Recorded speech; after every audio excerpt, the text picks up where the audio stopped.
Massimo Biscardi. Kick was blocked and Liberty's going to win it. Regis powers in and Louisiana back on top. The University of Auburn, one of the country's top football programs, hiring Boise State coach Bryan Harsin.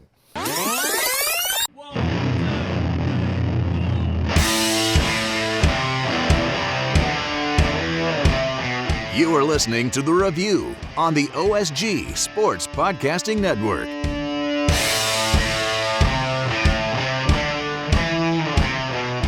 Hello, everybody, and welcome to the last episode of The Review for 2020. It's the Online Sports Guys College Football Podcast, where we take a look at the week that was in the world of college football, news, notes, nuggets, things left unsaid, and a brief little look ahead at the week coming up. As we wind down on the 2020, the year 2020, the season 2020, and some really crazy stuff going on. Guys, probably the big talker amongst college football fans here this week, bowl action, and I'm talking specifically the Coastal Carolina Liberty game, which was one of the craziest finishes. If you haven't seen it, it's worth going and finding the highlight clips.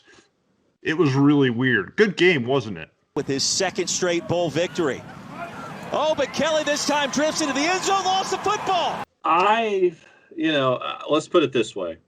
As I was watching it and was genuinely interested in seeing Coastal Carolina run the table, considering that friend of the network, Joe Cashin, has been on multiple times. And I know that Wilkie, both J-Dub and I have broken down the Liberty version. It was a game that we wanted to see in the regular season. It was a game that we got for a bowl game. Malik Willis, who had been out for COVID-19 concerns for a couple of weeks, came back in a game ago. And the layoff that Liberty had did not seem to affect them. It took a little while for Coastal to get the engine turned over in the game. It turned into a hell of a fourth quarter. And it turned into the game that, when we've had Joe and everybody on the show to talk about this particular game, it's the rivalry that they knew existed and it was already here. And then when it finally shows up on the national landscape, you get the game that they already knew it was part of their fabric. So, of course, 37-34 into overtime, and it gets a blocked field goal in the bottom half of the first. This was a crazy game, crazy fourth quarter. But, once again, I think it was good that the country got to see what these two Go-Fives already knew, that they were two very good football teams. This is kind of typical what a bowl game usually happens. You let it all hang out in the fourth quarter, and you usually get these wild type of games. Mm-hmm. But you're right. This is the game we would have seen when back in early December, when this game was originally scheduled, and one that was very anticipated for at least a month and a half. Even when Liberty lost to NC State, there was still a lot of intrigue. And then there was more intrigue when Coastal couldn't play, or when Liberty couldn't play in it because of COVID-19. And BYU comes to Conway, South Carolina on 3 days' notice. And we get that class again we discussed that Sunday. Just a few weeks ago. It's very gratifying to me that they got to play in the Cure Bowl. And it turned out to be the game we expected it to be, and probably would have expected it to be had they played in the originally scheduled game. So, yeah, these are two evenly matched teams. The country has gotten to see Coastal quite a bit. Liberty, not as much. And they got a chance to see two Go-Five teams that really were on the radar screen throughout the year, play a great game. It's just too bad that Coastal, you wanna win with a bagel on the L side, but unfortunately it didn't happen for Coastal. But they had a great year nonetheless. So did Liberty. Both coaches are going to be hot commodities once we had the carousel next year. Hats off to both universities. Yeah, guys, I don't think this really diminishes what Coastal accomplished this season. They were picked to be last in the SunBelt Conference and ran the table in the conference. I just think it's too bad for Coastal, though, that they had it in a COVID year when everything is kind of subdued as far as crowd size, as far as even the ratings, the TV ratings. But you know what? Timing's everything. They were in the SunBelt. SunBelt did everything right. I think they're undefeated in bowl season too, as I recall. Up to Coastal losing, they were. Yeah, they were. So again, a conference that had a chance to get some national exposure and took advantage of it and maintained excellence even to the bowl season. So Coastal being the team that was the most recognized. It's just too bad it happened in a year where we're distracted by everything that's going on with the election, with COVID. It would have been great if this was a normal type year, because Coastal would have been front and center, as would the conference would have been in some cases. So that's the only way I feel bad for Coastal and for Liberty, is that it happened in a year where it's just been unusual. It's 2020. What do you expect, right? Yeah.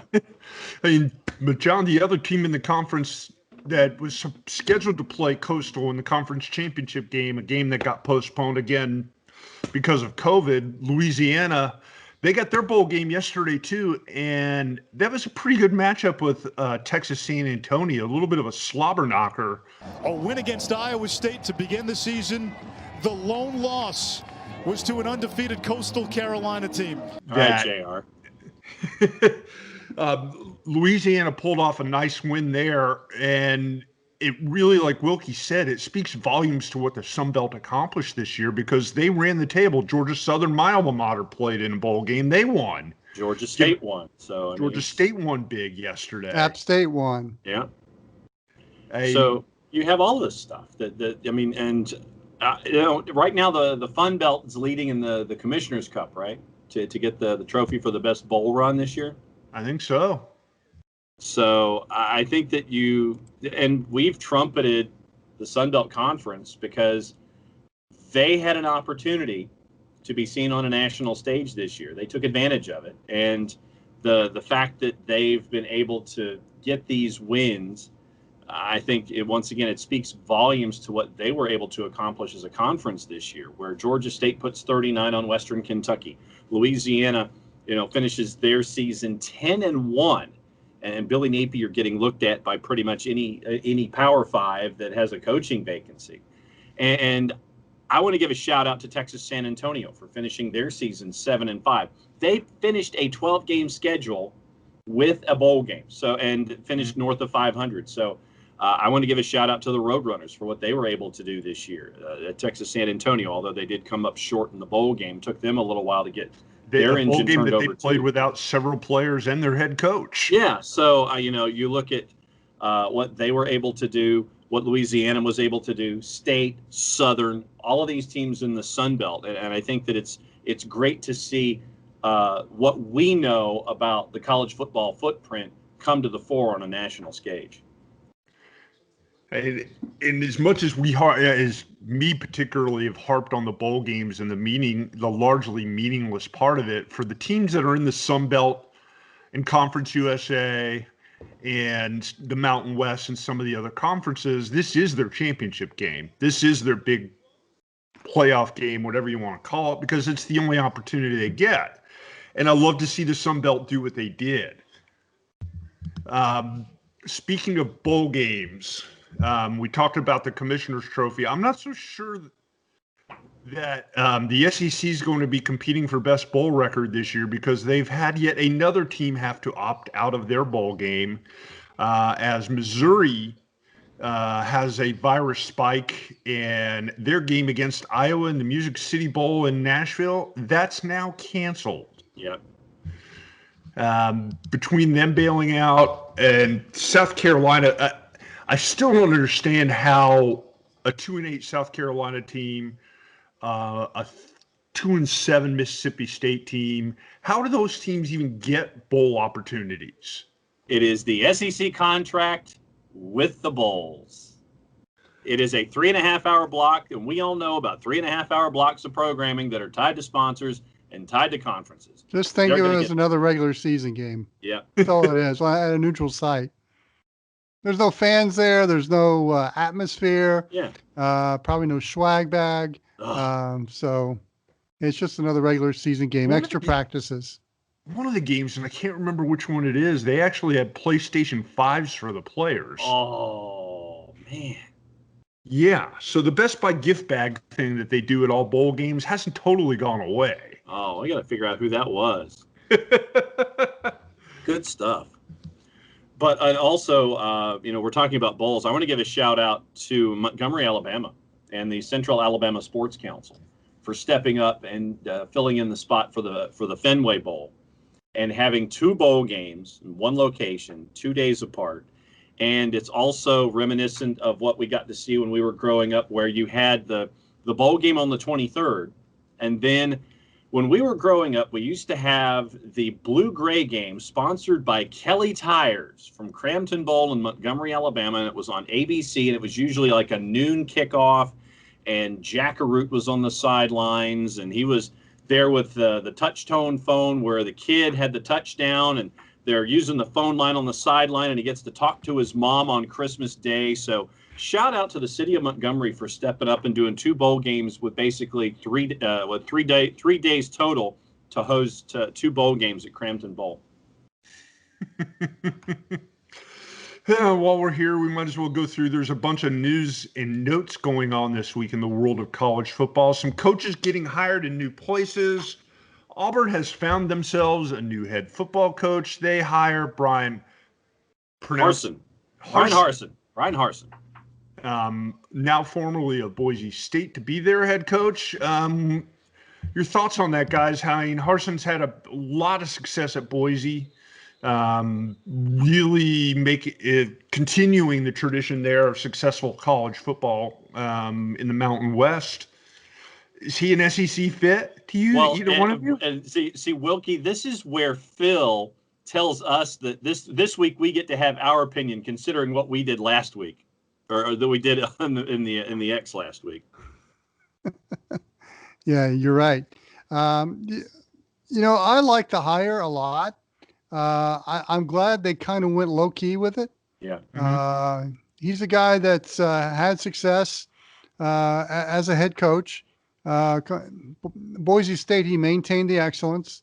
This is a guy that is going to get a good quarterback because of the offensive philosophy Bryan Harsin has.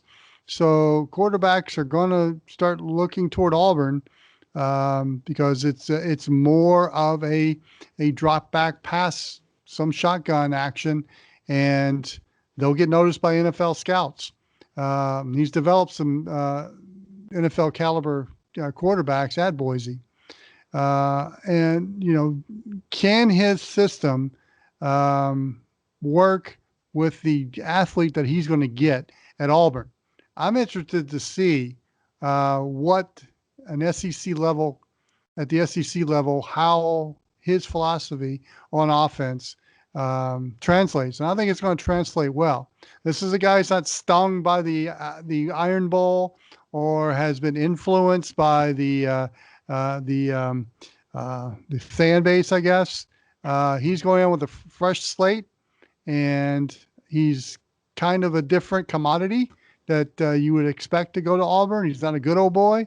I think it's a good hire and a good direction Auburn's going. John, it was interesting how midweek or early in the week last week, there was conversation about how Auburn could be potentially botching their search, that they were doing their traditional awkwardness in terms of trying to find somebody and nobody wants the job. Supposedly they had offered it to Billy Napier at Louisiana. Napier said no.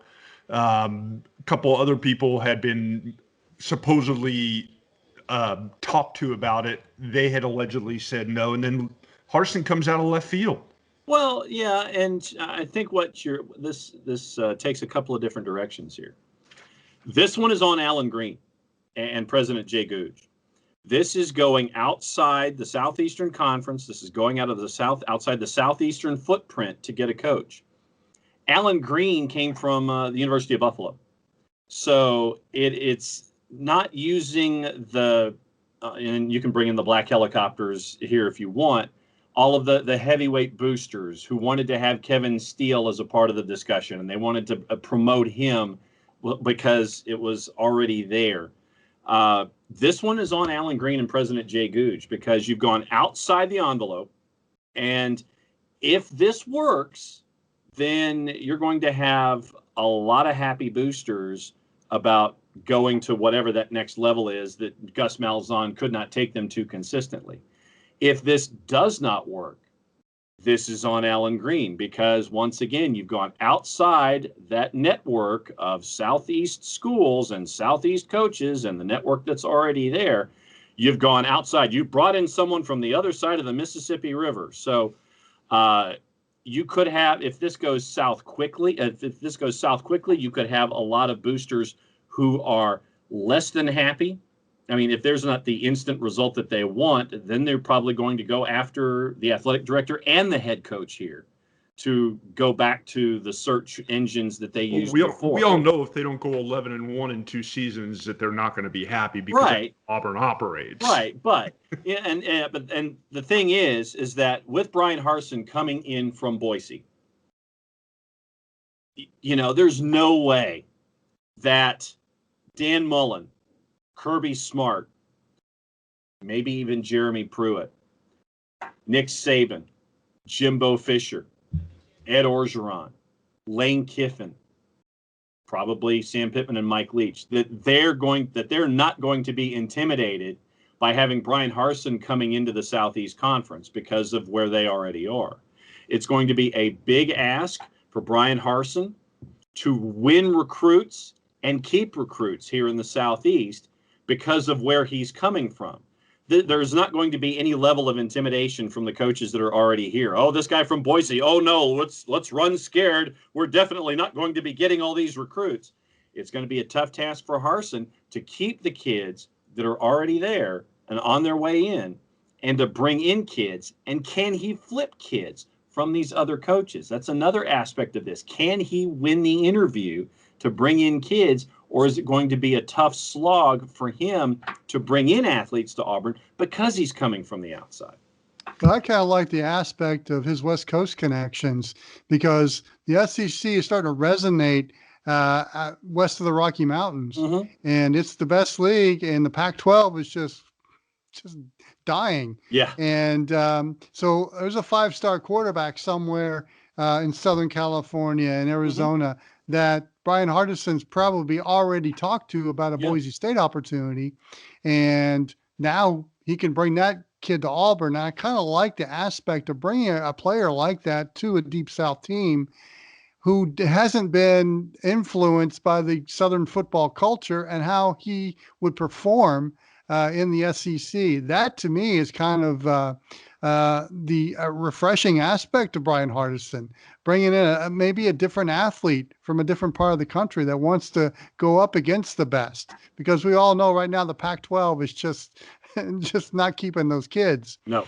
And the SEC is really translating west of the Rocky Mountains. Well, and I'll give you an example, Wilkie. I mean, Jake Garcia, who was slated to go to Southern Cal, and did not play because the CIF, the high school element, the high school governing body in Southern California, they were not going to play high school football this year. Right. So Jake Garcia transfers from Southern California to high schools in Georgia, and the second that happened, everybody was wondering, oh, he's declared to Southern Cal. He's saying in all the interviews he's going to Southern Cal. The second that happened, for me, it was an open audition for Jake Garcia for schools east of the Mississippi in the Power 5 conferences. Because if you had the choice of going to the University of Miami, which is where he eventually declared on signing day, or sticking with Southern Cal, where are you going to go? You're going to go to Miami. And you're going to have all of this.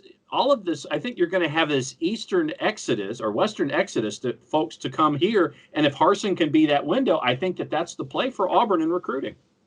And there's going to be the obvious comparison with Harsin's West Coast connections with Mike Leach. And look, Mike Leach is a character. He's stubborn, but he had a big flash in week 1, and then it just kind of faded into oblivion. But they're playing in a bowl game. Harsin's not like that. He's low key. I think he's going to connect really well with the folks, the Auburn folks. I really do.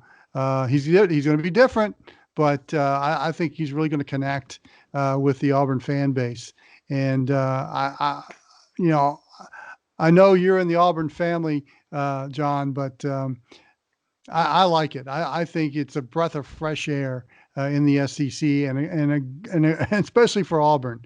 I know he's got to win, but I just think the possibilities. I really like the possibilities. Meanwhile, who's going to replace Bryan Harsin at Boise State? Well, obviously, Kellen Moore is the name that you immediately heard, the offensive coordinator for the Dallas Cowboys. Of course, he won a lot of games as a quarterback at Boise State. Andy Avalos is also the defensive coordinator at Oregon, is also in the mix. He played at Boise State as well. So plenty of, and Chris Peterson is on the search committee at Boise State. So some vested interest there. So obviously I think the favorite's Kellen Moore. Yeah. I think it's really his job to turn down. No doubt. I think he'd be a great fit for them. Up and coming offensive coordinator right now for the Dallas Cowboys, and it's only a matter And of it time. gets him out of Dallas. Yeah, it gets him out of Dodge there, which is a whole nother mess that we won't even get into here. Who knows? He might be Jerry's next choice. Yeah, when Mike McCarthy gets the axe midway through next season. Next week? They've already said he's coming back. Yeah. Speaking of West Coast, Pac-12 and West Coast quarterbacks and things of that nature, the Arizona Wildcats making a head coaching hire this week as well, naming Jedd Fisch the head coach. Everybody's escaping from New England, too. Yeah, Fisch, the quarterback's coach for the New England Patriots right now, but he's got some experience. He was an interim head coach at UCLA when our pal Jim Mora was fired. He spent some time coaching in college. He's an offensive guy. I think that's a good hire for Arizona. I think it could be helpful for them. An opportunity for some kids out there on the West Coast looking for a chance to get better at the quarterback position, to play with somebody who coaches up that position. Well, I think it was a good hire for Arizona because, look, there's only so much talent in Tucson and then state. So you have to go to Southern California. You have to go to Northern California. You have to go to Texas to find your talent. He's a guy that comes from Bill Belichick's staff, NFL. So that's going to be a big attraction to top recruits, to play for a guy who's came from a winning NFL program. Oh, he spent time under Mike Shanahan and Brian Billick too. So Try not to hold that against him. So he's got connections to the NFL, and that's what these kids want. These kids who want to play in major college football want a path to the NFL. And Jedd Fisch is going to be has the credentials to get those guys noticed by the right people. This is really his first head coaching experience. I know he's had some interim, but this is really his first time where the program is his. So that remains to be seen. I'm sure it's going to be run very much like a Nick Saban / Bill Belichick type of program, which is good for Arizona because that fan base, to me, is the most SEC-like fan base in the Pac-12. Having spent some time living in Arizona, they're a great fan base down there, and I think he's going to resonate really well with the fans in Tucson. Gotta get the players though. What he said. Before we wrap things up here on the first half of the review, want to talk about one other coaching hire that we didn't mention in the pre-show, but it is worth mentioning, I think. And that's the new head coach for the University of Louisiana Monroe Warhawks, Terry Fowler. Oh, yeah. Terry's back. Oh, goodness. Yeah. Hey, I love it by Louisiana Monroe. I mean, they got instant name recognition. Uh-huh. They got a Bowden. Yep. He's still got fire in his belly. So I think and you look at the coaches in the SunBelt right now with Napier and the guy Coastal, David Chadwell. Thank you. I had a senior moment there. You've got Elliott. You got Sean Elliott at Georgia State, Chad Lunsford, and the Eagles' elbow at Georgia Southern. Butch Jones is there, and I mean, I think that Arkansas State. Yeah. So you've got some up and coming young coaches, and you got some older guys that are kind of hanging on and trying to, still have some fire in the belly, and probably have a few more winning seasons. So Terry Bowden didn't exactly mess things up at Akron; just did it toward the end. Yeah, but again, it's name recognition, and it's a Bowden. He's got a major rebuilding job ahead, as the Warhawks were 0-10 this past season. Yeah, you don't think Daddy's going to be helping him? It can't hurt him. Or Tom. At 91, he's probably going to be involved in some kind of project with the Warhawks. Yeah. Now you say that, and now I just have this vision of Bobby wearing a Louisiana Monroe golf shirt and golf gear, coming out for their first, for their media day or something, or for the golf outing with Terry, and you'd get your picture taken with Bobby, who's wearing a ULM golf shirt. Well, Terry, you gotta win. Oh, but seriously, you look, Chadwell, Lunsford, Elliott, Napier, Butch, and then Terry. I mean, that's a fun conference.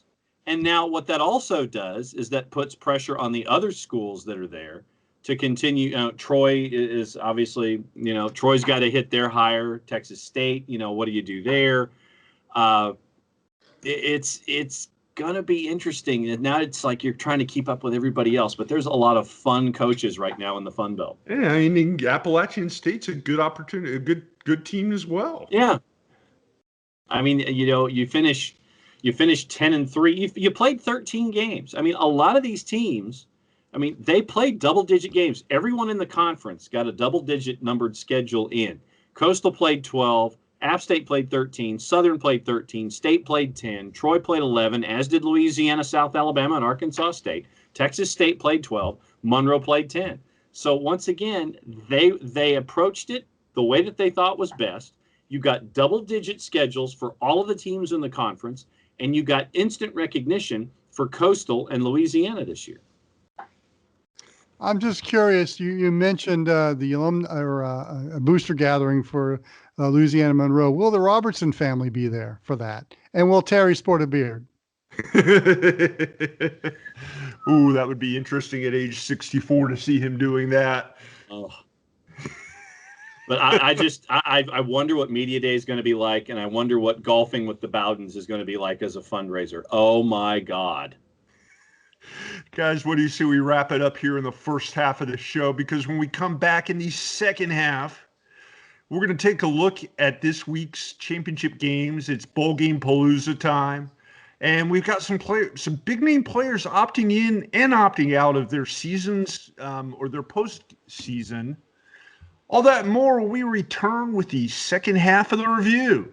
You are listening to the review on the OSG Sports Podcasting Network.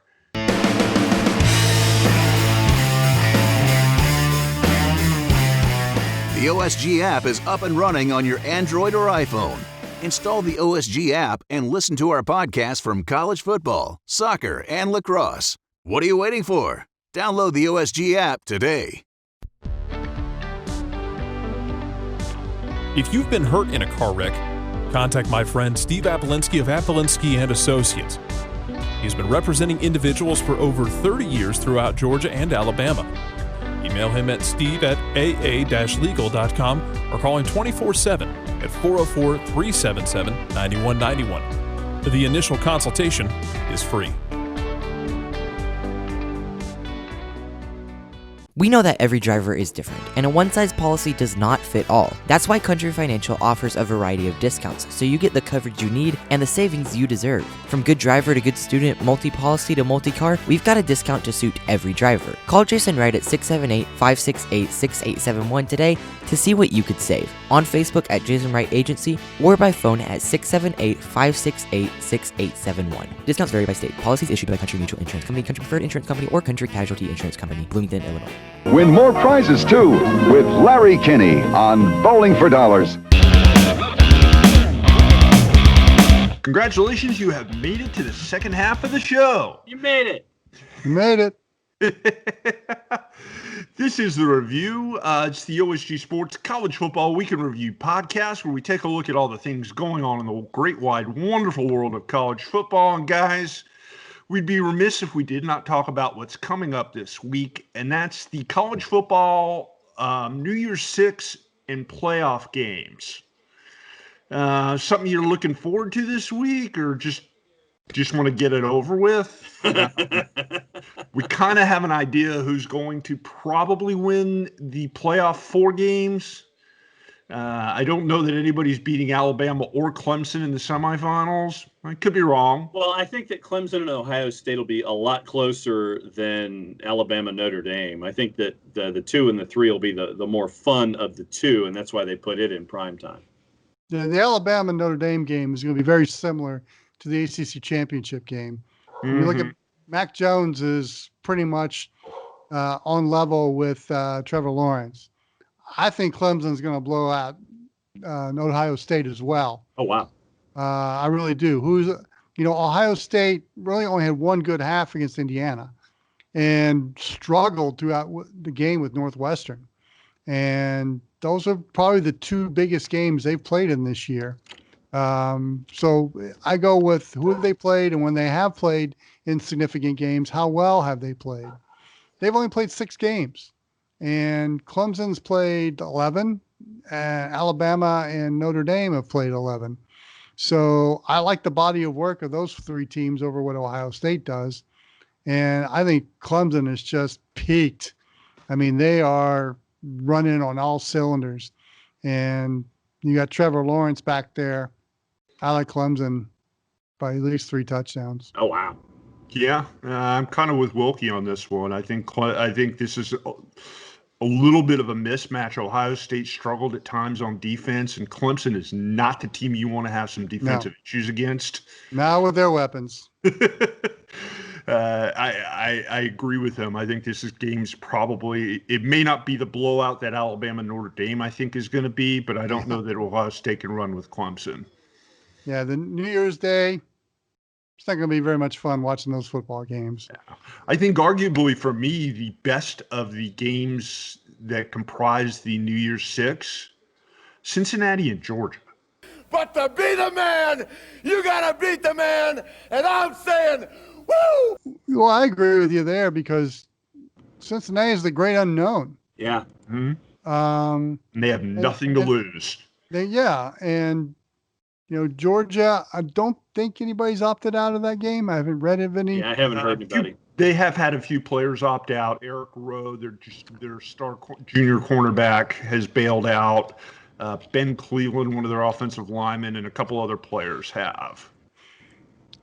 I think what Cincinnati is going to have to guard against is the fact that they're playing on Georgia's home turf in a way. Yeah. But to their defense, there's not going to be very many people in Mercedes-Benz Stadium. So really, if Cincinnati is going to play Georgia within the state borders, this is the best case scenario for them. Yeah, putting it mildly. And Cincinnati's got to guard against, hey, we want to show the world that we belong. But they're going to have to temper that. They're going to have to go in and be focused. They can't be in there going, we got to show the world that we belong in the playoff. Because, Cincinnati made a great case. Of all the power, or of the group of 5 teams, they are, to me, the best. And I think they got the perfect coach in Luke Fickell to go up against an SEC-type team because he's a defensive, fundamental guy. And that defense can be pretty devastating, but they're going up against some really good offensive performance. And Georgia has a quarterback now. Yeah, I mean, for me, I'm just looking forward to it because of the discussion that we had last week, where we were getting into that field of 16, and we had this one locked down as one of those ideas. And now I want to see what it's going to look like since we suggested it before all the bowl bids came out. And, since we had the right path, I want to see what this looks like. And I think that this is Cincinnati's time to take advantage of, how interested is Georgia going to be as a part of this. So I think that it's an opportunity for Luke Fickell, and I think it's an opportunity for the American to sit there and possibly, take a bite out of what we would think for a Georgia team in this kind of a situation. I think this is a challenge for Kirby Smart because Georgia, I think you made a great point. Are they interested in playing Cincinnati? They're an American team. Georgia's the mighty SEC. They feel they should have won it. This is going to be a good coaching job for Kirby Smart. He's got to get those players motivated because Cincinnati's they're going to, as Phil said at the top, they're going to let it all hang out. And there's talent over there. Remember Georgia a couple of years ago versus Texas in the Sugar Bowl. Georgia came in, they weren't interested in playing, and Texas steamrolled them. Remember Alabama and Utah in New Orleans? Well, I remember when West Virginia played Georgia in the Sugar Bowl, and Georgia had no clue about the speed that was on that West Virginia offense at the time. Yeah, I was on the floor for that game. That was crazy. And they got hit hard in the mouth, and were able to come back and in that game. I think that's more of an apt comparison because I think Cincinnati is legit, and I think Kirby Smart needs to translate to the guys that no, you're not playing your typical group of 5 team. You're playing a team that has something to prove and has talent.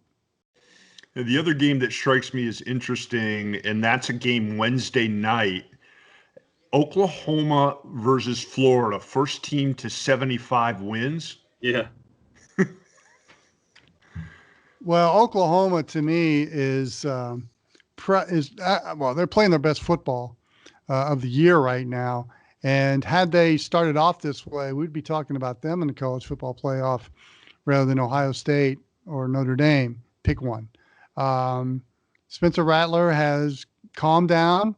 Things have slowed down for him, and the skill players have performed well. And I think the defense has gotten a lot better for Oklahoma. Kyle Trask is just in his zone right now. He's got himself in a position to earn a very large NFL paycheck, and could really put on a performance against that OU defense. But I think you're right. It's going to be a high-scoring game. That means it'll probably be 21-17. John, Florida's best receiver, tight end Kyle Pitts, opting out of this game because he's getting himself ready for the NFL draft. Not a surprise, and what a shock. Yeah, so this won't be the first, and obviously we're going to talk about a couple more. So don't be surprised if you see more of this happening the closer that we get to championship games and things like that, because you're going to see players who are going to be looking out for themselves when it comes to the NFL draft, and you don't want to damage your stock, and you're going to be doing what's best for business, and if that means laying out, you're going to lay out. I like Texas A&M North Carolina in the Capital One Bowl on Saturday. Go North Carolina by $1 billion. Hey, you got an elite offense in North Carolina going up against an elite defense of Texas A&M. And then you've got a mediocre offense against a mediocre defense. So I have no clue how this game is going to end up being. It's a bowl game, so it'll probably be a 65-52 type of game. But I just think these are, you get an up and coming North Carolina program that next year feels like they should be challenging Clemson for the ACC title, and you got Texas A&M, who feels like they got screwed out of the playoff, and they're the team that was probably going to be earmarked to challenge Alabama in the SEC West next year. So you've got a couple of teams that kind of feel pretty good about themselves heading into 2021. All right, so here's your juice boxes, or actually, well, since we're past Christmas, I guess we have to go back to juice boxes here. Right now, Florida is a minus 149 going up against Oklahoma, who's a plus 120. Let's see, Georgia and Cincinnati. Georgia is a minus 278 in the composite, courtesy of our friends at Odds Portal, going up against Cincinnati. That means that there are 13 different bookmakers that post numbers, and our friends at Odds Portal take the average and post the average number. So of the 13 bookmakers that they're looking at, the average number for Georgia is minus 278. The average number for Cincinnati is a plus 215. So I will take that plus 215 number from Cincinnati, and I might even put a cran grape juice box on something like that. That to me is a big number for Cincinnati, and I might dive into that one. Wilkie, your thoughts on North Carolina, Texas A&M? North Carolina is a plus 211, and Texas A&M is a minus 270 right now when it comes to the bowl games. Again, I'm still not 100% sure what that means, but okay. I know. All right. Well, so in English, let's look at it this way. In English, it means that if you put up $100 on Georgia, you'd get 278 back. Okay. If you put, you'd have to put up 278 to get 100. Sorry, I have that reversed. So for Georgia at a minus 278, a minus number means that you'd have to put up that minus number to get 100 back. If it's a plus number like Cincinnati, if you put up 100 on Cincinnati at plus 215, you'd get 215 back if they won. Gotcha. That makes more sense to me. So bet on Cincinnati if you want to profit. Yes. We were talking about the North Carolina game. One interesting twist to this one, North Carolina running back Javonte Williams opting out of the game. Williams, who ran for 19 touchdowns on the season as part of a good tag team with Michael Carter, could have a big impact there for North Carolina before this is said and done in this game. Could be. I just think that's where Sam Howell will probably pick up the slack there, and he's more than capable of doing that. But again, I think you got an elite offense in North Carolina against an elite defense of Texas A&M. I think that's the one bowl game that I really am interested in seeing, that in Georgia and Cincinnati. And your total, just oh yeah, I'm sorry. Go ahead. No, you want. We were looking at numbers for North Carolina, Texas A&M. Your total. If you're looking at the number at 57, the over is a minus 377 at 57. So, and it starts to even out somewhere around the high 60s. So, they're looking at this one getting into the high 60s with those two squads, with North Carolina and Texas A&M. I don't know if it gets to the high 60s. I really don't. By the way, I am interested in TCU and Arkansas in the Texas Bowl. So. Oh, there you go. For obvious reasons. Another game that I'm not sure exactly how the Razorbacks got the bowl. I know Doesn't matter. I know it's contract. It's a bowl game and it's a contract. That's all it is. Wilkie, you're at a plus 170, by the way, going up against TCU. Oh. TCU's a minus 213 in that one. Army. I want to talk about Army for a second. Army, first and foremost, what were they, 9-2? Army training, sir. Yes. Army was 9-2 and got absolutely screwed out of a bowl game. Because of the contract thing we just talked about. Because of the Pac-12 team that was attached to Shreveport basically sitting there going, nah. And so Army at 9-2 didn't have a place to go.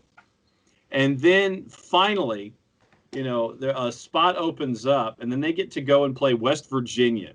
And I'm just glad that Army gets to play in a bowl game after what happened with them, where the Pac-12 just kind of shrunk their bowl presence, and they just decided not to be interested. But fantastic season for Army, and finally to get to go play in a bowl game.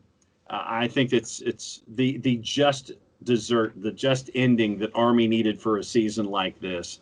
Although they are a decided underdog going up against West Virginia, I'm glad that they're getting to play in a bowl game. They get to go to Memphis. They get On to New walk Year's in Eve. Memphis. It's not such a bad thing. I'm just seeing the Corps cadets touring Graceland and hitting rendezvous And watching the Ducks at the Peabody.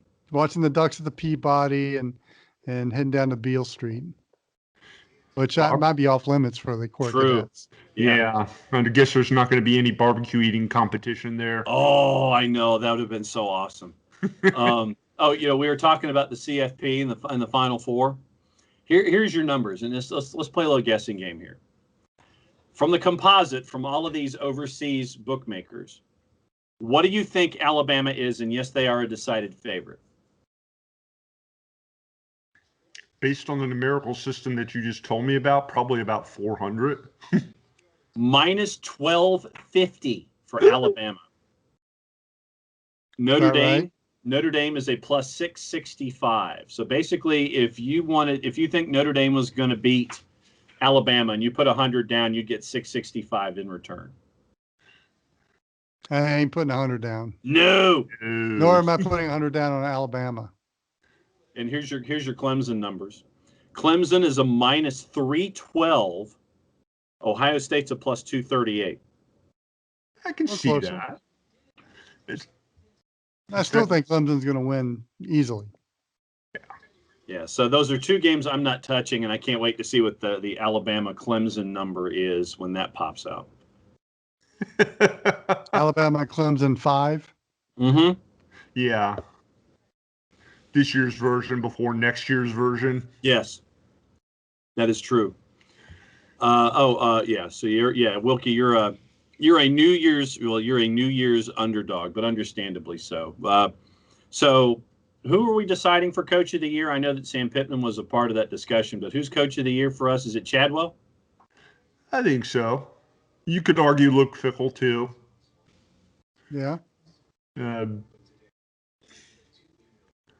I like Tom Allen in Indiana. Oh, there you go. Yeah. Tom Allen. Okay. Yeah, certainly one of the best stories, even if he's not Coach of the Year.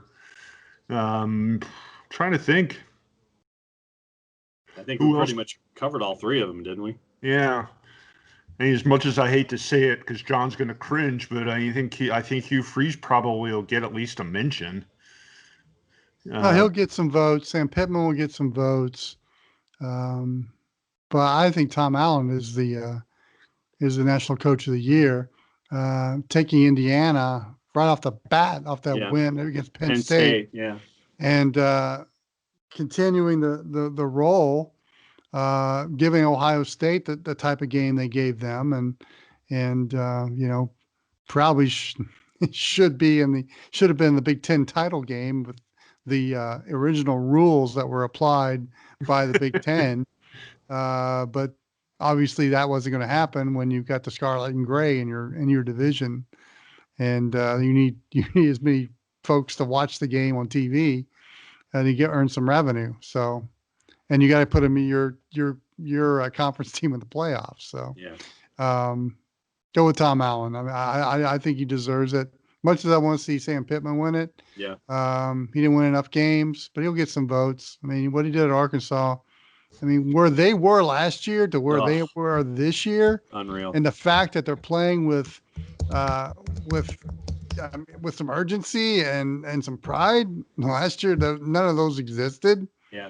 I mean, I think he did a great coaching job, and I think their coordinators, both Kendall Briles and Barry Odom. I'm sure one of them is going to get a Broyles Award for the Assistant Coach of the Year. But hats off to Sam Pittman. But Tom Allen should be the National Coach of the Year. All right. What else is on your mind, Phil? There's a couple odd things here going on. Some news out of Miami is quarterback Derek King announces he will return for a second season in Miami and his sixth season as a college football player. Yeah, he's taking advantage of the extra eligibility for COVID. Yeah, and I love it. Obviously, he wants to prime himself for the NFL, and he didn't think he was there. And look, there's some talent in Miami, and Rhett Lashley he and Rhett Lashley obviously bonded. And so why be a free agent or a 7th round draft pick in the NFL when you can improve yourself? And, I think Miami is going, I guess they're going to go back to divisions next year in the ACC. I think Miami could be battling with North Carolina for the Coastal, and could be the favorite, with all that talent that's coming back to Miami. But I like it too, because college football needs to keep their stars. You don't want college football starting ending up like college basketball, where your stars are only recognized for maybe a couple of months, or maybe during that run in the NCAA tournament. And, he's a recognizable name, a marketable name that's coming back, that the ACC and the University of Miami can use for their preseason buildup. Plus, he's super talented. I mean, this is a guy that solidified a position at Miami that had been an issue when Mark Richt was there, and then the first year that the new staff was there. So Manny Diaz. So I love the fact that he's sticking around for another year. I guess he's going for his doctorate. Sounds good. Yeah, hate to report this story. Some horrible news out of Texas and Utah. Yeah. Utah freshman running back Ty Jordan was killed over the weekend in what was called an accidental shooting. Yeah.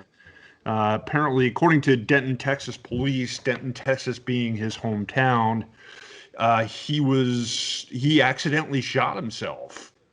I hate to hear this. Jordan was the Pac-12 Freshman of the Year this year. Yeah. Ran for 597 yards and 6 touchdowns for the Utes. I have a hard time understanding or grasping this. Jordan was 19 years old. His future was so bright, and now he's gone. Yeah. Larry Scott, in a statement from the Pac-12, said, "We share in the shock and sadness felt by our Utah community today upon learning of the passing of one of our family members. The thoughts and prayers and deepest condolences are with his loved ones. The entire Pac-12 and college football family mourns this tremendous loss." Kyle Whittingham, in a statement, Ty's personality and smile were infectious. He made a huge impact on our program in the short time he was with us. He leaves an indelible mark on each of us, and our thoughts and prayers go out to his family and friends. From the bottom of our hearts, all of us in the Utah football family want to say we love you, Ty. May you rest in peace. And Kyle Whittingham has the right words here. Whoa, what just happened? We went to stadium mode all by itself. Oh, wow. That's pretty weird.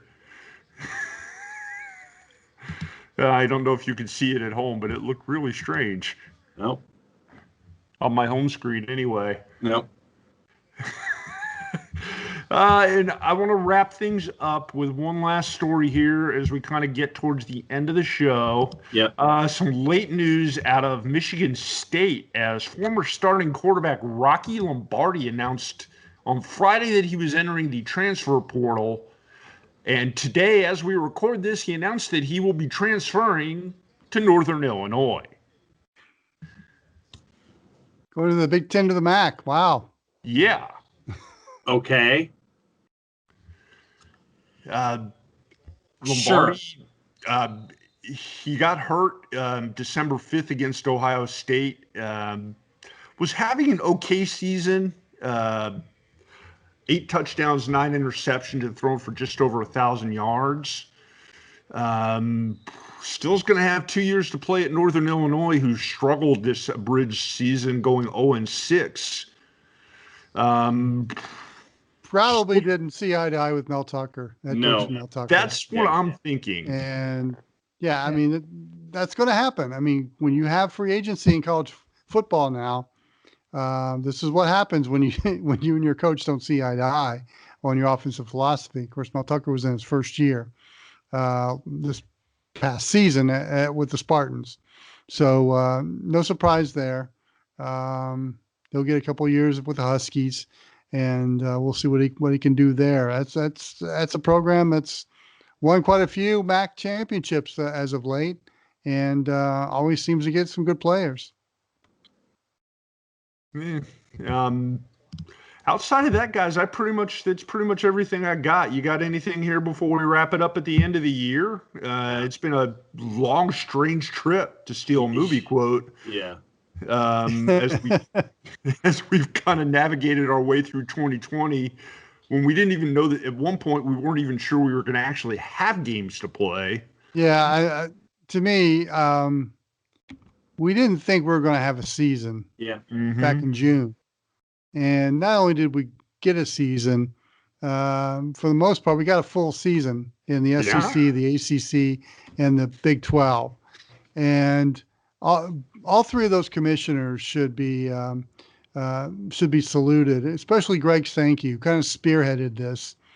And if college football ever decides to have a commissioner and get smart about this, Greg Sankey should be the one and only choice. Yeah. And he proved it to me during the way he's handled COVID, and the way that the SEC handled it, kind of spearheading the effort with the ACC and the Big 12 being a part of this, that they're able to get it done with minimum effects, a great strategic plan that worked. And so, and it's made the Big 10 and the Pac-12 look weak. So my hats off to Greg Sankey, to Bob Bowlesby and John Swafford for having the foresight and the plan to have a season and a full season. And yeah, we've had some hiccups, especially in bowl season, but they just about get it to the finish line. Pretty minimum. And, between this and the NBA bubble and what Major League Baseball did, we can do this. And, I think college football and PGA Tour and NASCAR also pretty much had full seasons once they resumed. So we can do this. I think college football is at the forefront of this. And getting a full season, we're going to crown a champion. I mean, hats off to the sport. But we all know the sport has some issues, and we've talked about it, and some very ugly things are happening that the three of us don't like. And I think COVID was part of that reveal. Yeah. And so we're going to expose some of those problems. So 2021, I'm hoping that these issues won't be resolved, but I'm hoping we can continue the dialogue, cooler heads prevail, and I don't think we need to change. I don't know if change is the right word here, but some common sense needs to be applied, because I don't want to see college football end up like college basketball. And I'm a huge college basketball fan. I just don't really care right now with college basketball because, well, I have a litany of reasons why, and maybe I'll write them on our website when I get some time. But there's some things about the sport that need to be fixing, and some common sense needs to be applied. Change for the game needs to be changed for all, not just for a chosen few. I hesitate to call it change. I think it's more of an adjustment. Yeah. A tweak here and there, because an evolution. Maybe. I mean, those to me are really strong words that what really needs to be done in college football. An adjustment here or there, some leadership here and there is really all that needs to be done. And then common sense. So I'm just happy we had a season. Yeah. Yeah. No, and I think that, honestly, like Wilkie said, I think that the idea that, we need to tip our hat to all of the commissioners and all the conferences that showed patience and prudence to get schedules done. And I think that once again, what it did is it showed that, you look at, we talk about the SunBelt. We look at the conferences that took advantage of the situation to sit there and show their quality of football to the rest of the country and expose their programs and their styles of play to prospective student athletes. And so I think that all of these conferences really need to be commended, and they need to be commended for what they were able to do. But I think that some special shout outs can go to some of the smaller conferences that we talked about all season long, who got to put themselves on the national landscape and got to put themselves in the national focus just to show what folks can do. And along those lines, I need to include Keith Gill, the commissioner of the SunBelt. Yeah. He needs to be commended as well as Mike Oresco, the commissioner of the American Athletic, because they followed along as well, had a full season. And I think they need to be mentioned with the three that I mentioned previously. They're up there with those guys. And I will finish this off by saying all of that is great. They've done a wonderful job, somehow managed to get the ship to the finish line, but none of this happens without the kids, without the players doing what they did, taking the precautions, being safe, doing what they had to do, and adjusting on the fly, literally, to whatever was thrown at them on a given week, not knowing that they may or may not have their coach there, because on several occasions some coaches couldn't coach their games. Yep. And to see what the kids did, to see them adjust to what they had to adjust to, that to me is the story. That to me is what should be applauded. And I'll kind of leave it at that. When we come back for the next episode of the show, it will be 2021. We will have plenty of games to talk about. Plenty of games. Really big. So, for all of you, we hope you have a happy new year. We hope you have a safe new year. Celebrate responsibly, celebrate well, enjoy the games, enjoy everything else. Anything you guys want to add before I say goodbye? Be safe. Happy New Year. Have a great New Year. Enjoy. For Jay Wilkerson, 16, and OSG Nelson, I am OSG Phil. And the missing OSG J-Dub. We are the Online Sports Guys. Thanks for tuning in, everybody. We will see you again in 2021. Be good, be safe. So long.